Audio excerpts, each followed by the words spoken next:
17 ঘণ্টার ব্যবধানে রুমা ও থানচিতে 3 ব্যাংক ডাকাতির ঘটনায় কুকিচিন ন্যাশনাল ফ্রন্টের সাথে সব ধরনের আলোচনা কার্যক্রম বন্ধ ঘোষণা করেছে বান্দরবান শান্তি প্রতিষ্ঠা কমিটি। সকালে জেলা পরিষদ হলরুমে সংবাদ সম্মেলনে এই ঘোষণা দেন পার্বত্য বান্দরবান জেলা পরিষদ চেয়ারম্যান ক সৈহব। কেএনএফ সদস্যদের স্বাভাবিক জীবনে ফিরিয়ে আনতে তার নেতৃত্বে 2023 সালের জুনে প্রতিষ্ঠা করা হয় শান্তি প্রতিষ্ঠা কমিটি। কয়েক দফা বৈঠকে 4টি বিষয়ে সমঝোতা স্মারক সই হয়। আগামীকালও বৈঠকের কথা ছিল, তবে এর মধ্যেই ব্যাংক ডাকাতিতে জড়ায় সশস্ত্র গোষ্ঠীটি।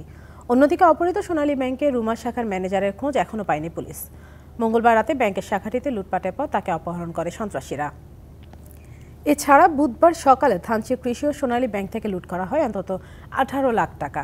ব্যাংক লুটের ঘটনায় সশস্ত্র গোষ্ঠী কেএনএফ এর সম্পৃক্ততার কথা গতকালই জানিয়েছেন স্বরাষ্ট্রমন্ত্রী আসাদুজ্জামান খান কামাল।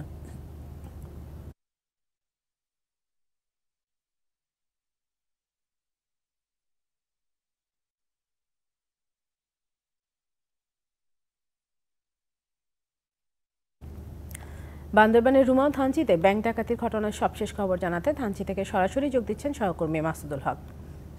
মাসুদ, এই মুহূর্তে সেখানকার পরিস্থিতি জানাবেন, আর থানচির দুটি ব্যাংক থেকে লুট করা অর্থ আর রুমায় অপহৃত ব্যাংক ম্যানেজারের কোনো সন্ধান পাওয়া গেছে কিনা, বিস্তারিত আপনার কাছে কি তথ্য আছে আমাদের জানাবেন। আপনারা ইতিমধ্যে জেনেছেন গতকাল যে বান্দরবনের লামা এবং থানচিতে 3টি ব্যাংক ডাকাতির পর এই মুহূর্তে এখানে থমথম অবস্থা বিরাজ করছে। আমি রয়েছি এই মুহূর্তে থানচি থানায়। আমি একটু গিয়েছিলাম পার্শ্ববর্তী বাজারে, সেখানে গতকাল যে সমস্ত দোকানগুলো বন্ধ করে রাখা হয়েছিল আজকে কয়েকটি দোকান খুলেছে, তবে মানুষের সংখ্যা অনেকটা কম। এবং আমি যে থানাটির সামনে দাঁড়িয়ে আছি এটি থানচি থানা, সেখানে কিন্তু বাড়তি সংখ্যক ফোর্স মোতায়েন করা হয়েছে। আপনারা দেখছেন এখানে পুলিশ সদস্যরা রয়েছেন। ঠিক তার 100 গজ দূরে হচ্ছে আপনার দুটি ব্যাংক, একটা কৃষি ব্যাংক, একটা হচ্ছে সোনালী ব্যাংক।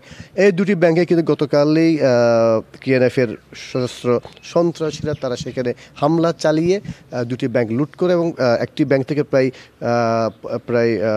14 থেকে 15 লাখ, একটি ব্যাংক থেকে প্রায় 2.5 লাখ টাকা, মোট 17.5 লাখ টাকা তারা লুট করে নিয়ে যায়। এবং আরেকটি ব্যাপার হচ্ছে রুমাই যেই ঘটনার, সেখানে কিন্তু কোনো টাকা আসলে বোর্ড থেকে খোয়া যায়নি বলে আমরা জানতে পেরেছি এবং সেখানকার যারা কর্মকর্তা তারা সেটা জানিয়েছেন। তবে সেই রুমার যে ব্যাংকের যিনি কর্মকর্তা তার কিন্তু এখনও খোঁজ মেলেনি।